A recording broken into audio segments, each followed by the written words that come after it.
Hey Neppers, it's me, Wild Neptune. Pretty rare that I have a video 3 days in a row, but this Epic 7 pay-to-win drama just will not stop. But the Smilegate come out with a win this time. Find out after you like, comment, and subscribe on this video. Issues. That's what Smilegate themselves have called this, an issue. They're right about that. Summer Side Story, a Midsummer Paradise event battle improvement. I don't know what this 137 is. Hello, heirs. This is GM Dominiel. We apologize to our heirs for any inconvenience caused by the Epic 7 2023 Summer Side Story. We will be making an adjustment to the event battle difficulty and title of the Summer Side Story, Midsummer Paradise, which is updated after maintenance on the 6th of July. After receiving feedback from our players, we have identified the issues. The issues is that you're being a little bit too greedy for your own good here. With the event battle difficulty and the requirements for clearing certain stages, particularly the reliance on Ocean Breeze Lulika's memory imprint, which, if you don't know, means having dupes of a specific character. For the lead hero buff, we sincerely apologize for not addressing this matter beforehand. You actively created the problem yourselves. There is no way that Smilegate did not know what they were doing. Especially since, just from word of mouth, I have heard they have tried to do this in other games that they have. The difference is that Epic 7 is a PvP focused game and has been ever since World Arena has been released. So, whales are gonna wail because of that. Also because of aesthetic reasons. But based on this feedback and discussion of the Epic 7 communities, we have decided to adjust and improve the overall experience. The following changes will be implemented. The difficulty of event battles 1 to 3 will be lowered to make them more accessible and enjoyable to all players. Alright, so what are the changes they did?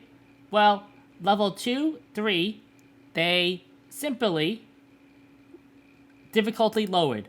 I don't actually know what that actually means. It's just easier, I guess. Also, on level 3, 4, and 5, they have increased the amount of turns required to activate the boss's Berserk state, which is basically the boss one-shots you after this, so it's a timer. This is something I said in my previous video, where I thought the Berserk on the boss was pretty strict overall, especially because of the mechanic where the boss basically gets a free CR push every time one of your units goes, especially if you do not have a high-level Lulika on your team. And, this does make it a little bit more consistent, at least for my runs. Now, they also decrease the boss's attack on level 4, which is also not insignificant. The boss doing that much damage overall was a problem. Level 5 is largely unchanged. It's just the Berserk stage. Players who do at level 5, they are going to be endgame players with very good gear, usually. It does not actually do anything for for the levels here about having or needing some Lulika with the imprints. So that is something people have been complaining about. We'll talk about the community response in a bit here. So, yeah, that's what that was.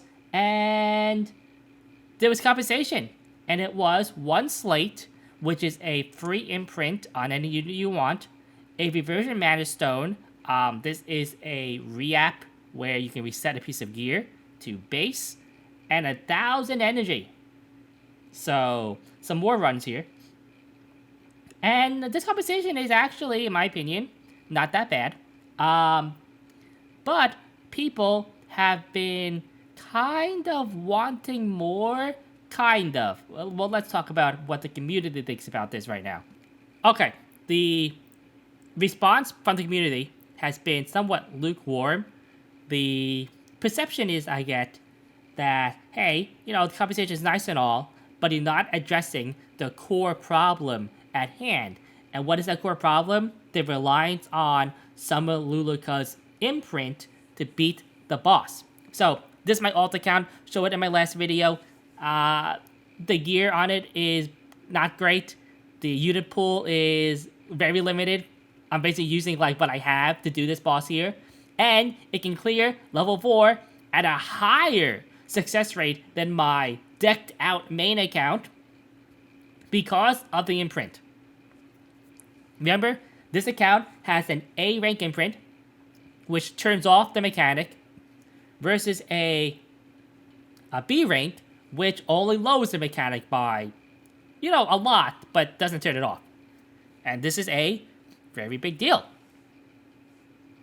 So, this is what I think about how... Okay, first I'm going to talk about how it, in reality, affects the overall game, and then also psychologically, and maybe in the future, how it affects the perception of the game.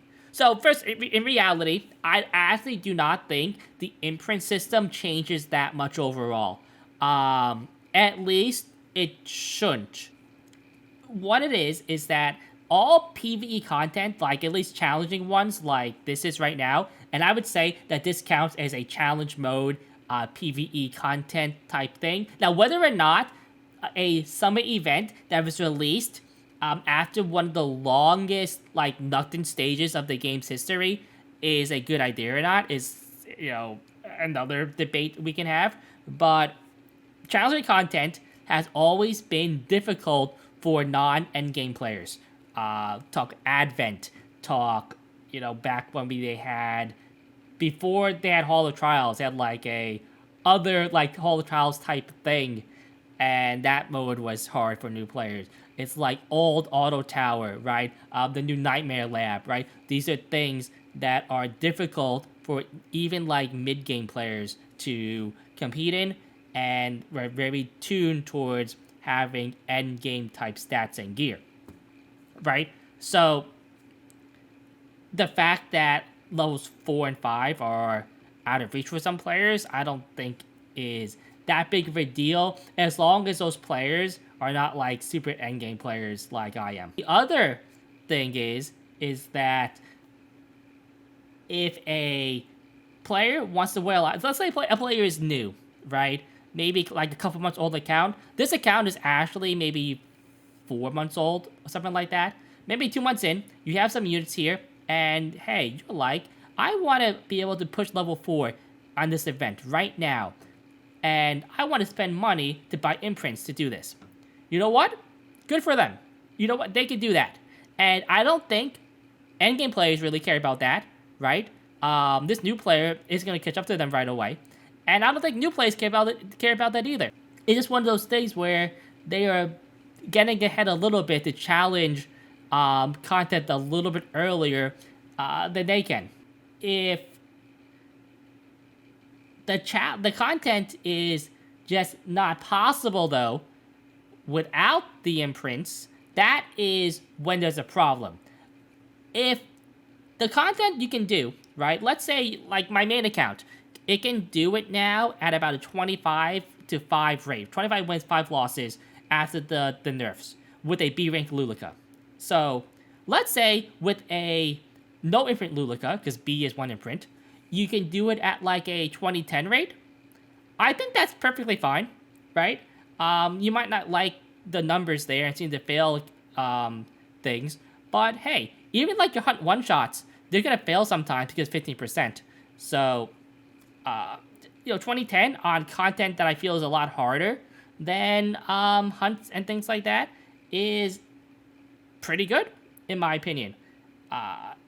So, like I said, I don't think as long as the content stays doable with 1 copy, the imprint thing is that big of a deal in reality. However, there's more to it than just how it's actually affecting the core, mechanical parts of the game. Of course, though, there is more to the story here, and That is, people are concerned about the precedent this might set for future events. If, let's say, the event was clearable with a no, imprint Lulica at level 4 with, relatively decent stats, right, within reason for all players, and a whale who triple S's their Lulica can do it, maybe faster than you can, maybe at a high win rate, but you can still do it. Would you still have a problem with, the imprint system? I don't know, right? Personally, I don't. Problem comes where, what if the content is not possible to do without the imprints? And this is why people are kind of concerned, where, hey, this one right here isn't as bad in difficulty level right now after the nerfs, but it's more of the when Lethe or Leth, I don't know, comes out, and brand new character. We're gonna have a similar event battle like this probably for her.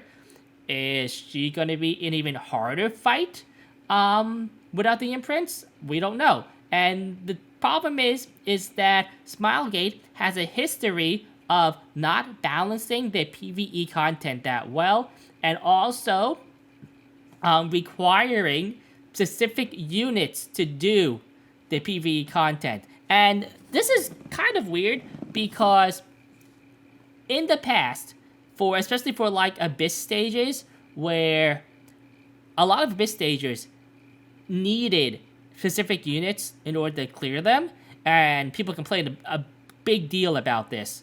Like original Auto Tower too.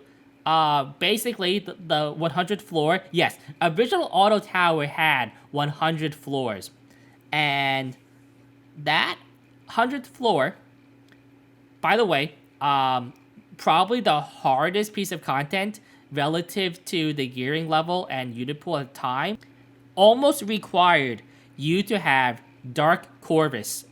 If you did not have Dark Corvus, you had to rely on like extreme RNG. And people were not happy about that, and they complained about it. And you know what happened? Smilegate, for a time, stopped doing that. They actually made Abyss stages overall more accessible with more units. Now, they did in turn turn off some of the cheeses that people have done. So later Abyss stages, you can't like poison cheese them anymore with like cures and stuff like that. But I think in general, people would say that the recent, I say recent, we haven't had more Abyss stages in a long time, but like the more recent Abyss stages have been relatively fair for the type of content they are.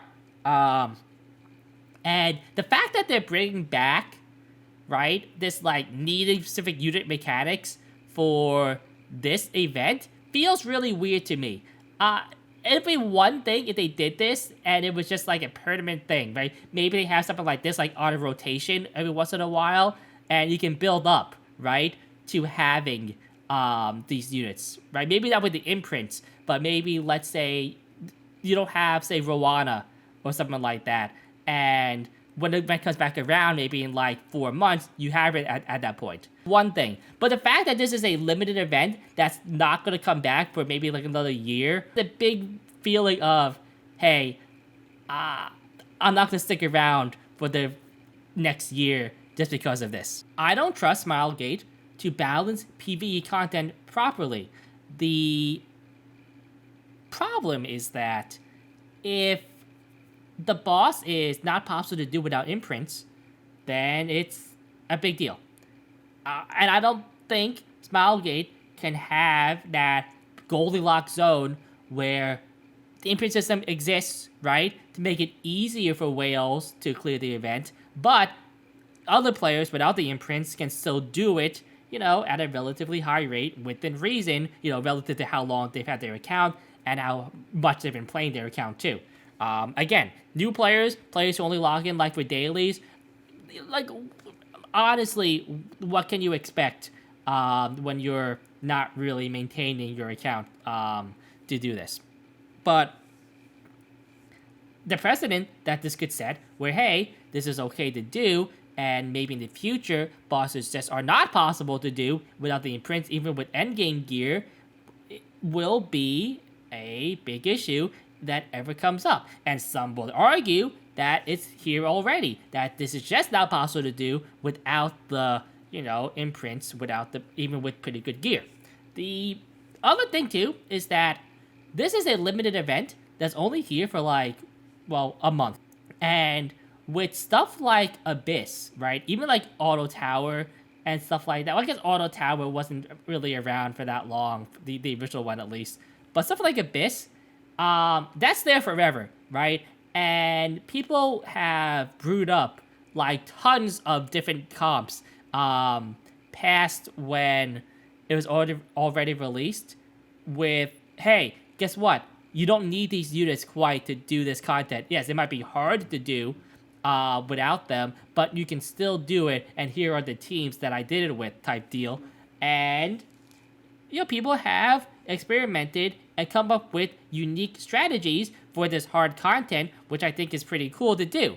Like, people have been coming out with more stuff they can use for Nightmare Raid, right? And I think it's pretty neat. Even though I think Nightmare Raid sucks, really, the fact that people have made content using unorthodox strategies to clear it has been, well, good for the game. Not the case here, though. Because even though eventually people will come out with unorthodox strategies and stuff like that in order to clear it without Lulica, without the imprints and things like that, the event just isn't around for long enough for that to happen with. Limited events like this that only happen every once in a while that end, they have to be accessible to the general player base without making that player base feel bad, right? If this was like Advent and it comes every few months, okay, whatever. Make it hard for the general player base.